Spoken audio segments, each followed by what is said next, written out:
अस्सलाम वालेकुम नाज़रीन, मैं हूं आपका मेज़बान सैयद ज़ीशान हैदर और आप देख रहे हैं मेरा यूट्यूब चैनल सदार टेलीमीडिया। इशफाकनामा के 26वें प्रोग्राम के साथ आपकी खिदमत में हाजिर हूं। आइए शुरू करते हैं आज का इशफाकनामा। नाज़रीन, इशफाक अहमद साहब कहते हैं फूलों और तोहफ़ों की दुनिया भी बड़ी अजीबोगरीब है। इसको अगर हम देखें तो इसके नहायत अजीबोगरीब माने निकलते हैं। मेरी ही हम उम्र मेरे एक दोस्त बीमार थे और हमारी उम्र के लोगों को बीमारियां लगना तो आम सी बात भी है। हम अपने इस दोस्त की अयादत के लिए हॉस्पिटल में गए तो वहाँ हमारे एक और दोस्त उनके लिए फूलों का तोहफा लेकर आए हुए थे। हमारे यहाँ फूल देने और लेने का बड़ा रिवाज हो गया है। जब वो फूल देने वाला दोस्त वहाँ से चले गए तो मेरे जेरे इलाज दोस्त यूसुफ कहने लगा कि यार ये फूल बहुत अच्छी चीज़ है, बड़े खूबसूरत लगते हैं।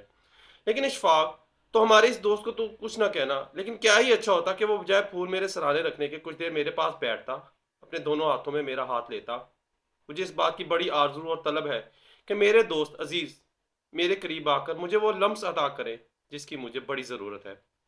वो कहने लगा कि मैं फूलों का तोहफा बुरा नहीं समझता, लेकिन फूलों के मुकाबले में करीब आना, पास बैठना मुझे ज़्यादा अच्छा लगता है। मैंने उसे बताया कि वलायत में भी फूल देने का बड़ा रवाज है। रूम की यूनिवर्सिटी में हमारे उस्ताद प्रोफेसर इन गराह वसी कहा करते थे कि मैं किसी ऐसे मुल्क में रहना नहीं चाहता जहाँ फूल बिकते हों। फूलों को बिकना नहीं चाहिए। ख़वातीन और हज़रात, बात तो ये भी सोचने वाली है कि फूल इंसान के दरमियान एक मोहब्बत का अजीम रिश्ता है। वो रिश्ता उजागर होना चाहिए ताकि हम फूल को जिन्स खरीदार कर बनाकर पेश करें। मैंने यूसुफ से कहा कि ये तो तोहफे की बात है और तोहफे को हर सूरत में कबूल किया जाना चाहिए। हमारे प्यारे नबी सल्लल्लाहु अलैहि वसल्लम का भी इरशाद है कि जब आप किसी के पास जाएं तो कोई तोहफा, चाहे छोटा हो या बड़ा, अपने साथ ज़रूर साथ लेकर जाएं। इससे मोहब्बत बढ़ती है। और तोहफे देने की भी कई तरह की अकसाम मौजूद है और बाज़ औक़ात तोहफा अता करने वाला इसे ऐसी अता करता है कि आपको या वसूल करने वालों को एहसास तक नहीं होता कि मुझे कुछ अता किया जा रहा है या मुझे कुछ दिया जा रहा है। और तोहफे के बड़े रूप होते हैं। बाज़ रूप ऐसे होते हैं जो समझ नहीं आते, लेकिन तोहफा इस तक पहुंच जाता है जिसे अता किया जा रहा होता है, लेकिन शऊरी महवर पर इसका इलम नहीं होता। जिसम इस तोहफे से वाकफ नहीं होता, लेकिन रूह बहुत हद तक वाकफ भी होती है और इससे बहुत हद तक फ़ायदा भी उठाती है। रूह को तवानाई और तकवीत बख्शने के लिए ज़रूरी है कि तोहफ़ों के बारे में ज़रूर सोचा जाए और वो तोहफे ऐसे हों जिनको रूह भी कबूल करे और जिसम भी। ऐसे तोहफे जारी रहने चाहिए। मुझे वो वक्त अच्छी तरह याद आ रहा है जब मैं समनाबाद में रहता था और मेरा पहला बेटा पैदा हुआ था। उसकी उम्र कोई 6 माह के करीब होगी जब का ये वाक्य है। चीको सलाविया की एक फिल्म प्रीशियस समर थी। मैंने इसके बारे में बहुत पढ़ा था और वो फिल्म देखने के लिए मुझे बड़ी आरजू थी कि मैं इसको देखूं। मैं और बानो कुर्सिया दोनों ही वो फिल्म देखना चाहते थे। उस वक्त इस इलाके में कोई बस भी नहीं चलती थी। घर के करीब मेरे खालू, जो एक कोऑपरेटिव बैंक में थे, वो रहते थे। मैं इनके पास गया और कहा, हमें फ़िल्म देखने जाना है। मुझे फ़िल्म देखने का बहुत शौक है और अगर आप हमारे यहाँ बेबी सिटिंग कर लें। तो उन्होंने कहा कि क्यों नहीं, बिस्मिल्लाह। मैंने कहा जी, वो हमारा बच्चा खैर रोता तो ज़्यादा नहीं है और उसकी माँ उसके लिए फीडर वगैरह बना कर जाएगी। वो मेरे रिश्ते के खालू अपनी बीवी से इसी वक्त कहने लगे, चल भाई हमीदा उधर चले। जब वो घर आए तो मैंने उन्हें घर की चीज़ों की बाबत बताया, लेकिन वो कहने लगे, आप लोग बेफिक्र होकर और पुरस्कून होकर आसानी के साथ जाओ और फिल्म देखो और खूब मज़े उड़ाओ। वो फिल्म हमारी तोक़ों के मुताबिक बड़ी अजीबोगरीब फिल्म थी। इस फिल्म में 3 बुड्ढे थे।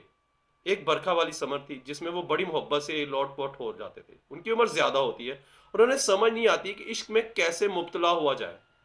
हम वापस आए तो घर में हमारे खालू और खाला बैठे हुए थे। मैंने उनका शुक्रिया अदा किया, लेकिन वो कहने लगे, नहीं, हम तो फारग ही थे, फिर भी कभी ज़रूरत पड़े तो कह देना, इसमें शुक्रिया वाली क्या बात है। मैंने शरारतन उनसे कहा कि गोबरा सा क्या लग गो बुरा सा लगता है, लेकिन बेबी सिटिंग की एक फ़ीस होती है। तो वो कहने लगे, हाँ होती तो है। तो वो कहने लगे, आजकल वो फ़ीस कितनी है। मैंने कहा जी, बेबी सिटिंग की आजकल की फ़ीस 10 रुपये है। हम दोनों ने खालू से पूछा। मैंने कहा, नहीं खालू, आपके 10 अलग और खाला के 10 रुपये अलग। तो वो कहने लगे, हमें यहाँ 2 घंटे लग गए और इस तरह 40 रुपये बन गए।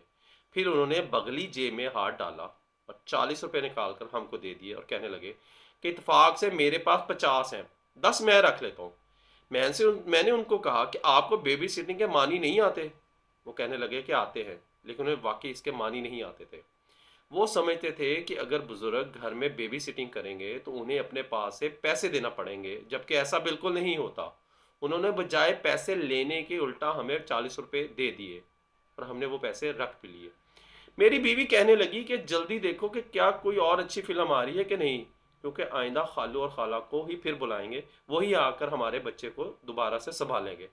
ख़वातीन व हज़रात, इतना वक्त गुजर गया है और हम बेबी सिटिंग के पैसे ले चुके हैं। तो मुझे अब ख्याल आता है कि हम यही समझते रहे कि हमारे खालू पेंडू हैं और उन्हें इस लफ्ज़ के शायद मानी भी नहीं आते कि बेबी सिटिंग असल में होती क्या है। लेकिन हकीकत में ऐसी बात बिल्कुल नहीं थी। मेरे खालू को इस लफ्ज़ के मानी बिल्कुल ठीक तरह से आते थे और अच्छी तरह से वो समझते थे कि बेबी सिटिंग क्या होती है।